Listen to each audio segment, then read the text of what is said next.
اور یہی حقانیہ کہ لنگر کا جو سادہ سا سالن اور روٹی اس پہ وہ گزارا کرتے ہیں، اور اپنے 8-10 سال میں وہ جید عالم دین اور جید محدث اور مفتی بن جاتے ہیں۔ اس میں کبھی ان کو دال چنا، کبھی گوشت اور کبھی سبزیاں یہی کھلائی جاتی ہیں۔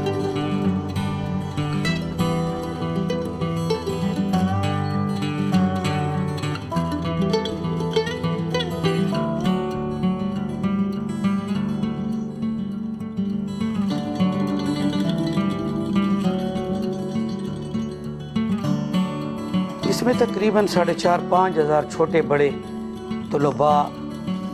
کرام، طالبات جو بچیوں بنات کا شعبہ ہے، اسکول کے شعبہ ہے، کل ملا کے 4,500-5,000 ہزار طلباء اس اسلامی حقانیہ یونیورسٹی میں پڑھ رہے ہیں۔ کچھ ہاسٹلس میں رہتے ہیں،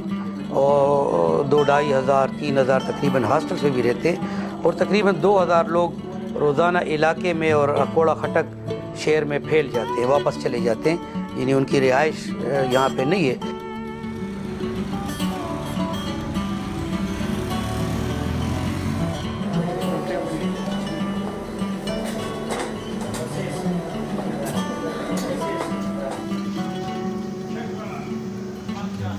ہمارا لنگر کا جو انتظام ہے اور طلباء کی پڑھائی، اساتذہ کی تنخواہیں، ایڈمنسٹریشن اور بجلی، سوئی، گیس، روٹی، لنگر، تنور، یہ سارے اخراجات کروڑوں میں سالانہ پہنچ جاتے ہیں، جو کہ اللہ کے راستے میں عوام الناس پاکستان کے اس کو پورا کرتے ہیں۔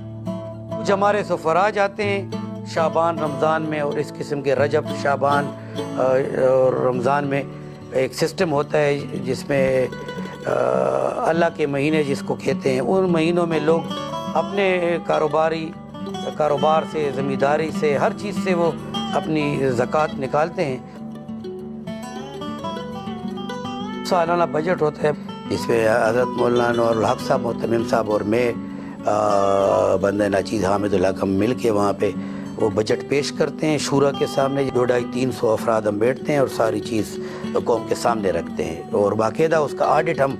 پنڈی میں کراتے ہیں بڑے اچھے ادارے سے، اور یہ 70-75 سال سے یہ سسٹم ہے کہ وہ آڈٹ ہوتا ہے، اور ایک چیز پبلک کے سامنے جو قوم کی طرف سے جو ہدایات آئے ہوتے ہیں دارالعلوم جامعہ دارالعلوم حقانیہ پڑھا کر کے وہ